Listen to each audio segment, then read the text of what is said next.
Ryan Day is working to replace the second assistant coach as Justin Frye is leaving Ohio State to go to the NFL.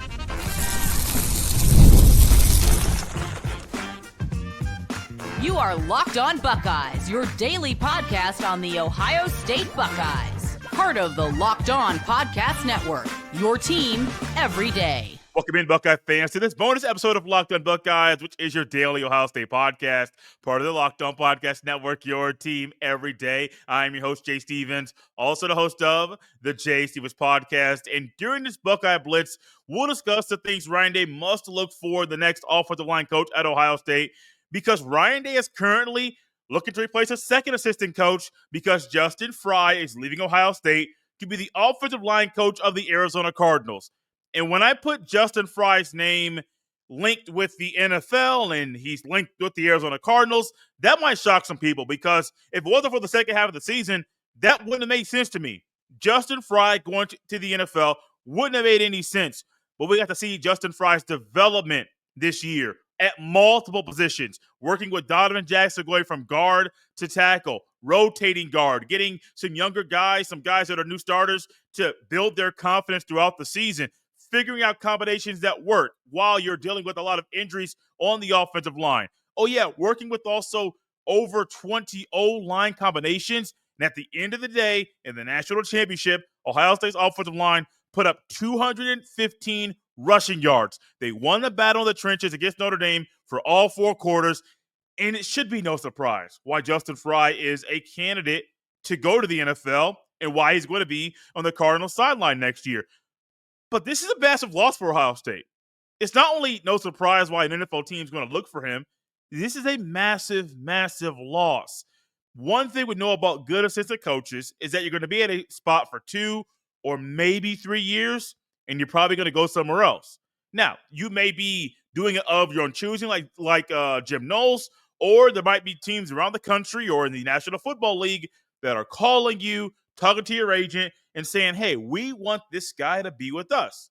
Both of those things are going to happen. It should be no surprise that Chip Kelly is being talked to by some NFL teams to go be the OC at those teams. Should be no surprise. And it wouldn't shock me if over the next few years you find Carlos Loughlin might be leaving, or Tim Walton, or Matt Guerrieri, or anybody else. I mean, Brian Hartline has been an Ohio State coach, I believe, since 2017. And he's being talked to by teams every offseason to be head coach here or head coach here. You want to be OC here? Hey, we got a spot for you. It's just the nature of the beast. And then when you add in the fact that Ohio State won the national championship, that just makes a bigger mark for some of these coaches, and it just adds to the reasons why they're highly sought after men.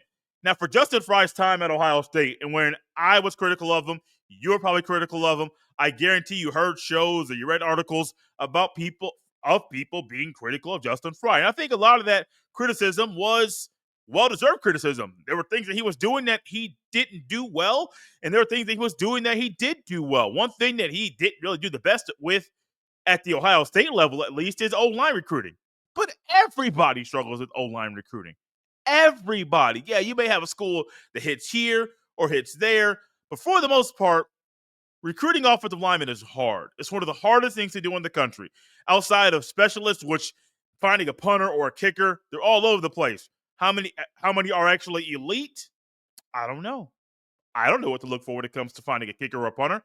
And I guarantee some of these head coaches, they struggle with that too. But during Justin Frye's time here at Ohio State, one of the things that I went back and looked at was how many guys did he put into the NFL draft?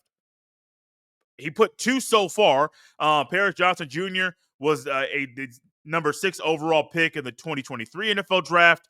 And then Dawand Jones was a 4th-round pick in the 2023 NFL draft. My gut tells me Simmons is going to be a 1st or 2nd-round pick. Donovan Jackson, a day 2 pick, 2nd or 3rd-round pick. Seth McLaughlin, probably a 2nd or 3rd-round pick.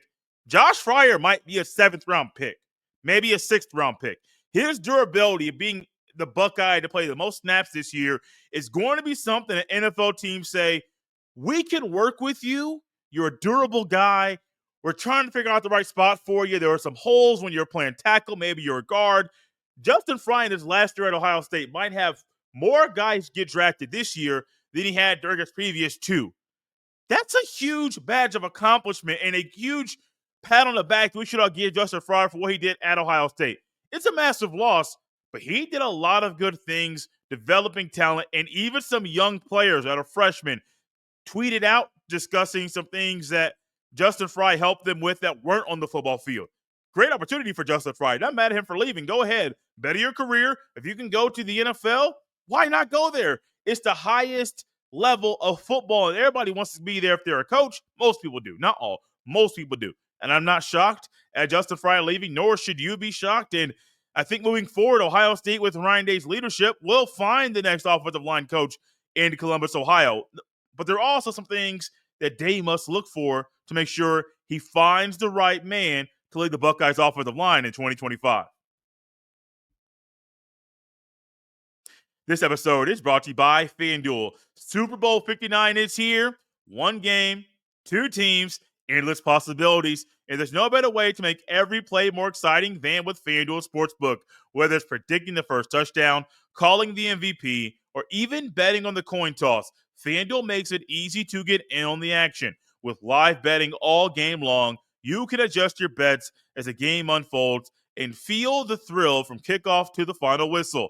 The live betting feature lets you stay involved no matter what happens on the field, and the app is super easy to navigate. Plus, knowing that you can place a $5 bet and potentially win $200 in bonus bets for the Super Bowl, y'all, that's the icing on the cake. Download the app or head to FanDuel.com to get started. Bet just $5, and if you win, you'll score $200 in bonus bets. That's FanDuel.com. Bet with FanDuel, official partner of Super Bowl 59.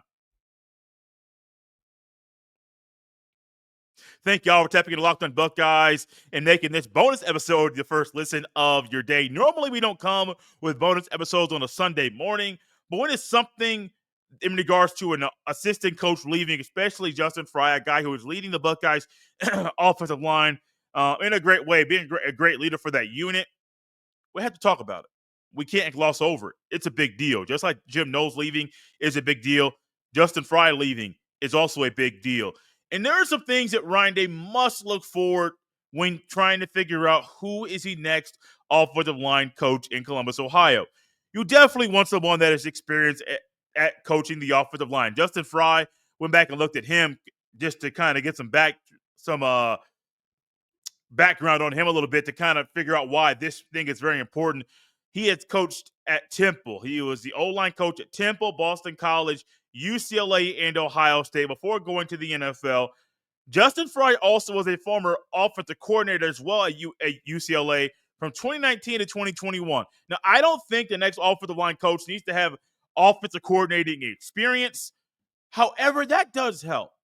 If you've been able to coach and not only coach your unit, but coach an entire side of the ball, and while doing so, you saw growth year after year after year, that's another thing on your resume that I think Ryan Day must be able to look forward to and say, what have they done? How long have they coached on the offensive line? What's their track record? Because unlike quarterbacks and receivers and some things on defense, coaching the offensive line is potentially the hardest thing in college football.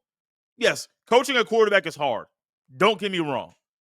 But on the offensive line, you're coaching 5 starters that literally play 5 different positions. You also working with some backups and young guys that when it comes to your development, you're going to have to work year after year after year. And instilling those young guys, don't expect to start in year 1 or year 2 or potentially year number 3, because it takes a lot of time for offensive linemen to be up to the standard that it is needed for those guys to play consistently.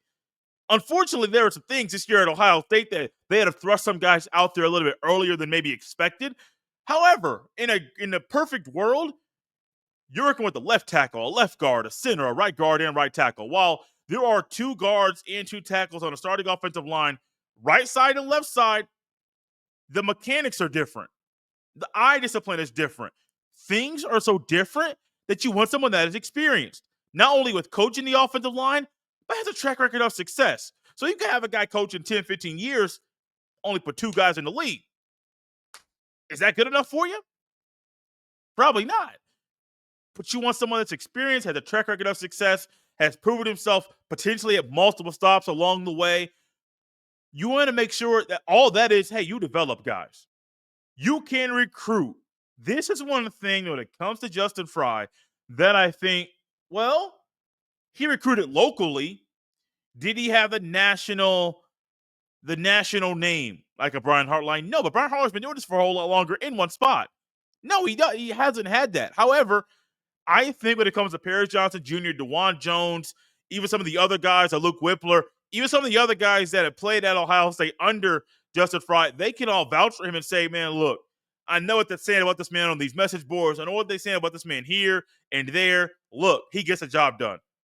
And if the next offensive line coach, let's just say that Ryan Day and his people talk to other players that were coached by whoever the next O-line coach is or whoever is being interviewed, and those former players say, oh, he's got the good, or the former players say, oh, he doesn't, that's going to say a lot about the guy's ability to develop talent.